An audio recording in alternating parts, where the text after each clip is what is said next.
9ാം class Kerala പാഠാവലി കീറിപ്പൊളിഞ്ഞ ചകലാസ് കഥയുടെ 3ാം ഭാഗം. അറിയും, അയാൾ പറഞ്ഞു. അവനോട് പറയൂ, എനിക്ക് ഒരു ചകലാസ് കൊടുത്തയക്കാൻ. ചകലാസ് എന്ന് വെച്ചാൽ കമ്പിളിപ്പുതപ്പ്. അമ്മ പറഞ്ഞു, ഇവിടെ രാവിലെ മഞ്ഞ് സഹിക്കില്ല. എനിക്കാണെങ്കില് നീരിറക്കം പിടിച്ചാല് അതൊട്ട് മാറൂല്ല. ഒരു ചകലാസ് അയക്കാൻ പറയൂ. ചോന്ന നിറം മതി. എന്റെ കയ്യില് ഉണ്ടായിരുന്നു ഒന്ന്. അവൻ മദിരാശിയെ പഠിക്കുമ്പോൾ കൊണ്ടുവന്നതാണ്. അത് അപ്പടി കീറി. ഇപ്പോ അത് ഉപയോഗിക്കാൻ വയ്യ. ഒരു നൂലാമാലയാ. ഗോപിയോട് അയക്കാൻ പറയൂ. ഒരു ചോന്ന ചകലാസ്. പറയാം, അയാൾ പറഞ്ഞു. മറക്കരുത് കേട്ടോ, അമ്മ പറഞ്ഞു. ഇവിടുത്തെ മഞ്ഞ് സഹിക്കില്ല. ഞാൻ ഇനി പോയി കുറച്ച് കിടക്കട്ടെ. ഇരുന്നിരുന്ന് എൻ്റെ പിരടി കടഞ്ഞു.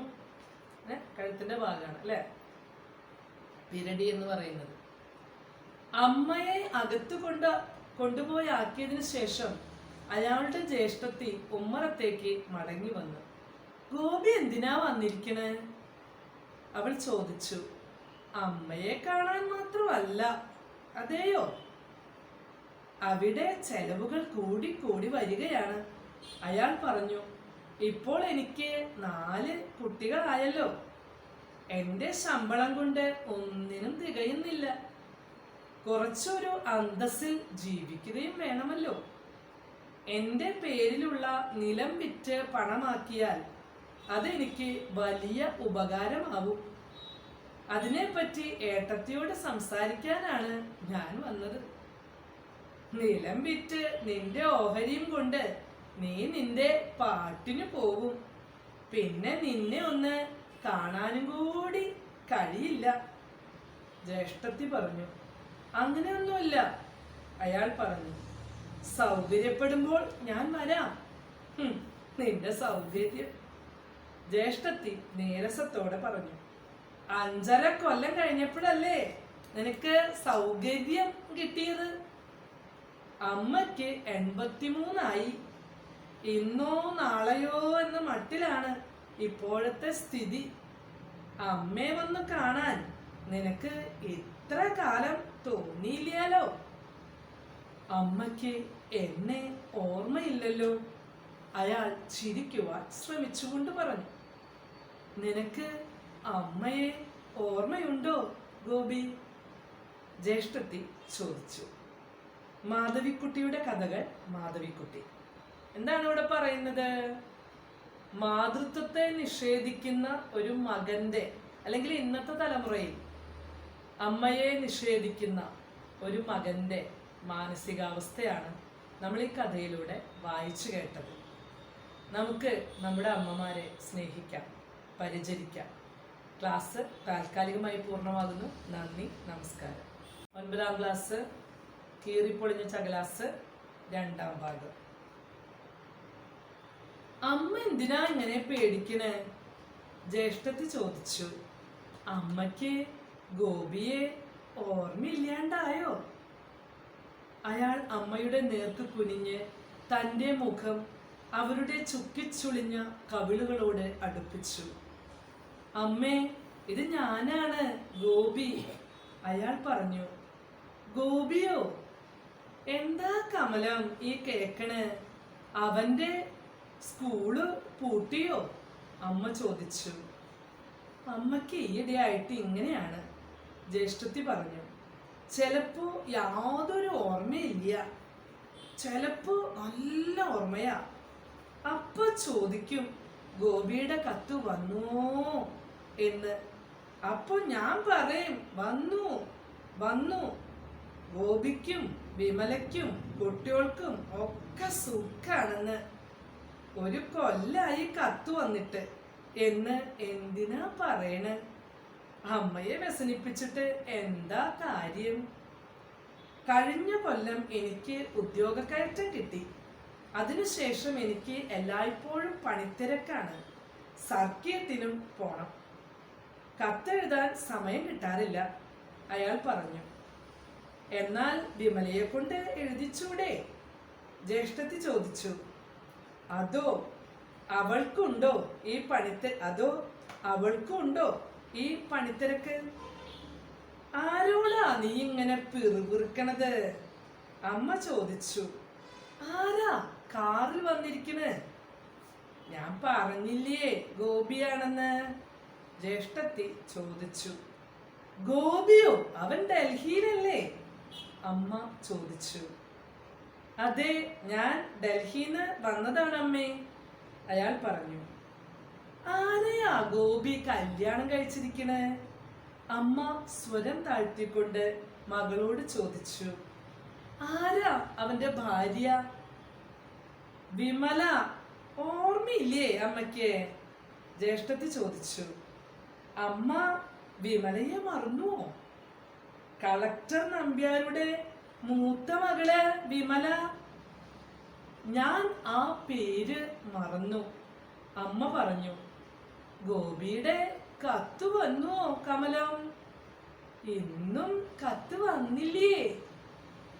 ഉവ്വ്, അവന്റെ കത്ത് നിത്യം വരാറുണ്ട്, ജ്യേഷ്ഠത്തി പറഞ്ഞു. അവന്റെ കത്ത് വന്നില്ലെങ്കിൽ എന്റെ വയറ്റില് തീയാണ്, അമ്മ പറഞ്ഞു. അതവനറിയാം, അതുകൊണ്ടാ അവൻ നിത്യവും കത്തയക്കണേ.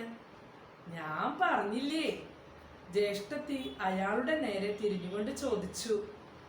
നിനക്ക് അവിടെ ഇരിക്കുമ്പോ ഇതൊന്നും മനസ്സിലാവില്ല. ആരായി നിക്കണേ? അമ്മ ചോദിച്ചു. ആരാ കാറിൽ വന്നിരിക്കണേ? ഇത് ഞാനാണ്, അയാൾ പറഞ്ഞു. തിരുവനന്തപുരം വരെ വരേണ്ട ആവശ്യമുണ്ടായിരുന്നു. അപ്പോൾ അമ്മയെ ഒന്ന് കണ്ടേക്കാമെന്ന് കരുതി. നിങ്ങളുടെ അമ്മ എവിടെയാ താമസിക്കണേ? അമ്മ ചോദിച്ചു. ഇവിടുന്ന് കൊറേ ദൂരണ്ടോ? ഇല്ല, ദൂരമില്ല, അയാൾ പറഞ്ഞു. ഈ അമ്മയെ പറഞ്ഞു മനസ്സിലാക്കാൻ എന്നെ കൊണ്ട് വയ്യ, ജ്യേഷ്ഠത്തി പറഞ്ഞു. അയാൾ എഴുന്നേറ്റ് തന്റെ ചെറിയ തോൽപ്പെട്ടി തിണ്ണമേൽ വെച്ചു. പിന്നീട് അത് തുറന്ന് അതിലെ സാമാനങ്ങൾ അവിടെ നിരത്തി. ഷർട്ടുകൾ, കാലുറകൾ, ഫയലുകൾ, ക്ഷൗര സാമഗ്രികൾ. ഗോപിയെ അറിയോ? അമ്മ ചോദിച്ചു. അവൻ ഡൽഹിയിലാ, ഗവൺമെന്റ് ഉദ്യോഗസ്ഥനാ.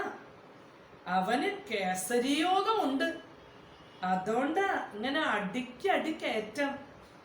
അവന് 2500 ഉറുപ്യ ശമ്പളമുണ്ട്.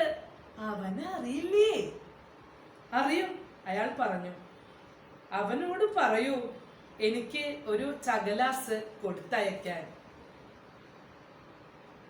പ്രിയ വിദ്യാർത്ഥികളെ, നമസ്കാരം. ഒരു നിമിഷം നമുക്ക് പ്രാർത്ഥിക്കാം.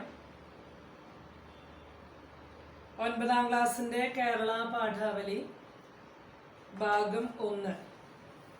അതിൽ നമ്മളിന്ന് പഠിക്കാൻ പോകുന്നത് മാധവിക്കുട്ടിയുടെ കീറിപ്പൊടിഞ്ഞ ചകലാസ് എന്ന് പറയുന്ന ഒരു ചെറുകഥയാണ്. എന്നെ പരിചയപ്പെടുത്തട്ടെ. എൻ്റെ പേര് Sindhu Francis K, Saint Thomas HSS Thope Thrissur, Malayalam HST ആണ്. കീറിപ്പൊളിഞ്ഞ ചകലാസ്, സ്കാറ്റേർഡ് ബ്ലാങ്കറ്റ് എന്ന പേരിൽ ഇംഗ്ലീഷില് കഥയുണ്ട്. നമുക്കറിയാം, മാധവിക്കുട്ടി, കമല സുരയ്യ, കമലാദാസ് തുടങ്ങിയ പേരുകളിലൊക്കെ ഈ വ്യക്തിത്വം അങ്ങേറ്റം വജ്രശോഭയോടുകൂടി ജീവിച്ചിരുന്നു. ഇന്ന് അവർ നമ്മുടെ കൂടെ ഇല്ല. അവരുടെ ജീവചരിത്രം നമുക്ക് ആദ്യം ഒന്ന് വായിക്കാം. മാധവിക്കുട്ടി മരിക്കുന്ന കാലഘട്ടത്തിൽ അവര് മതം മാറിയിരുന്നു. മുസ്ലിമായി മാറി, ഹിന്ദു ആയിരുന്നു, പിന്നീട് മുസ്ലിമായി മാറി. മുസ്ലിമായി മാറിയപ്പോൾ കമല സുരയ്യ എന്ന പേരാണ് സ്വീകരിച്ചത്. 1934 മുതൽ 2009 വരെയാണ് ജീവിത കാലഘട്ടം. തൃശൂർ ജില്ലയിലെ പുന്നയൂർക്കുളത്ത് ജനിച്ചു. മലയാളത്തിലും ഇംഗ്ലീഷിലും ഒരുപോലെ പ്രശസ്തയായ എഴുത്തുകാരി. മലയാളത്തിൽ മാധവിക്കുട്ടി എന്ന പേരിലും ഇംഗ്ലീഷിൽ കമലാദാസ് എന്ന പേരിലുമാണ് അവർ രചനകൾ നടത്തിയിരുന്നത്. വയലാർ അവാർഡ്, എഴുത്തച്ഛൻ പുരസ്കാരം, കേരള സാഹിത്യ അക്കാദമി പുരസ്കാരം, Asian world prize, Asian poetry prize, Kent award എന്നിവ ലഭിച്ചു. കടൽ മയൂരം, ഭയം, എൻ്റെ നിശാവസ്ത്രം, എൻ്റെ സ്നേഹിത അരുണ, ചുവന്ന പാവാട, പക്ഷിയുടെ മണം, തണുപ്പ്, മാനസി, എൻ്റെ കഥ, ബാല്യകാല സ്മരണകൾ, വർഷങ്ങൾക്ക് മുൻപ്, ഡയറി കുറിപ്പുകൾ, നീർമാതളം പൂത്ത കാലം, നഷ്ടപ്പെട്ട നീലാംബരി, ചന്ദനമരങ്ങൾ, മനോമി, വീണ്ടും ചില കഥകൾ, ഒറ്റയടിപ്പാത, യാ അല്ലാഹ്, കവാടം, സുലോചനയുമൊത്ത്, വണ്ടിക്കാളകൾ, കൽക്കട്ടയിലെ വേനൽ, കാമത്തിന്റെ അക്ഷരങ്ങൾ, പിതൃ പരമ്പര, പഴയ കളിവീടും മറ്റു കവിതകളും, തിരഞ്ഞെടുത്ത കവിതകൾ, എങ്ങനെ പാടണമെന്ന് ആത്മാവിനെ അറിയൂ, ചൂളം വിളികൾ എന്നിവയാണ് പ്രധാന കൃതികൾ. പേജ് 44-ലാണ് ജീവചരിത്രം ഉൾക്കൊള്ളിച്ചിട്ടുള്ളത്. അത് നിങ്ങൾ തീർച്ചയായിട്ടും പഠിക്കണം. നിങ്ങൾക്ക് പരീക്ഷകൾ ഉണ്ടാകുമ്പോഴും ഉടൻ പണം എന്നൊക്കെ പറയുന്ന പോലെയുള്ള നമ്മുടെ TV ചാനലുകളിലൂടെ വരുന്ന ക്വിസ് പ്രോഗ്രാമുകൾക്കൊക്കെ പങ്കെടുക്കുമ്പോൾ ഇങ്ങനത്തെ ചോദ്യങ്ങളൊക്കെ നേരിടേണ്ടി വരും. അപ്പോൾ ജീവചരിത്രം പഠിക്കുന്നത് നമുക്ക് അങ്ങനെയുള്ള അല്ലെങ്കിൽ നമ്മുടെ ജോലി സാധ്യതയ്ക്കൊക്കെ വേണ്ടിയാണ്. നന്നായി പഠിക്കുക. കീറിപ്പൊളിഞ്ഞ ചകലാസ്. യാതൊരു മുന്നറിയിപ്പും കൂടാതെ അയാൾ ഉൾനാട്ടിലുള്ള തൻ്റെ വീടിൻ്റെ പടിക്കൽ സർക്കാർ വക ജീപ്പിൽ വന്നിറങ്ങിയപ്പോൾ ഉമ്മറത്ത് ഒരു ചാരു കസേരമേൽ കിടക്കുകയായിരുന്ന അമ്മ എഴുന്നേൽക്കുവാൻ ഒരു ശ്രമം നടത്തി. കമലം, ആരാ വന്നിരിക്കണേ? അവർ ചോദിച്ചു. ആരാ കാറിൽ വന്നിരിക്കണേ? വിധവയായ മൂത്ത മകൾ ഒരു തോർത്തുമുണ്ടുകൊണ്ട് തലയും ചെവിയും മൂടി ഉമ്മറത്തിണ്ണമേൽ ചൂളി പിടിച്ചിരിക്കുകയായിരുന്നു. അവർ മനസ്സില്ലാ മനസ്സോടെ എഴുന്നേറ്റ് വാതിൽക്കൽ ചെന്ന് പുറത്തെ ഇരുട്ടിലേക്ക് കണ്ണിറുക്കിക്കൊണ്ട് നോക്കി. ഇങ്ങനെ നോക്കില്ലേ, ആരാണ് വന്നത് കാണുന്നില്ല, ഇരുട്ടായൊരു സമയത്താണ്. തടിയനും കഷണ്ടിത്തലയനുമായ ഒരു മധ്യവയസ്കൻ പടി കടന്നു വരികയായിരുന്നു. ആര്? ഗോപിയോ? അവർ അയാളെ തൻ്റെ പരുക്കൻ സ്വരത്തിൽ വിളിച്ചു ചോദിച്ചു. എന്താ ഇങ്ങനെ ആരെയും അറിയിക്കാണ്ട് ഒരു വരവ്? ആരാ അത് കമലം? അമ്മ ചോദിച്ചു. ഇത് ഞാനാണമ്മേ, ഗോപി, അയാൾ പറഞ്ഞു. തിരുവനന്തപുരത്ത് ഒരു മീറ്റിംഗ് ഉണ്ടായിരുന്നു, അതിന് വന്നതാണ്. ആരാ കമലം? ആരാ വന്നിരിക്കണേ? അമ്മ പരിഭ്രമത്തോടെ ചോദിച്ചു.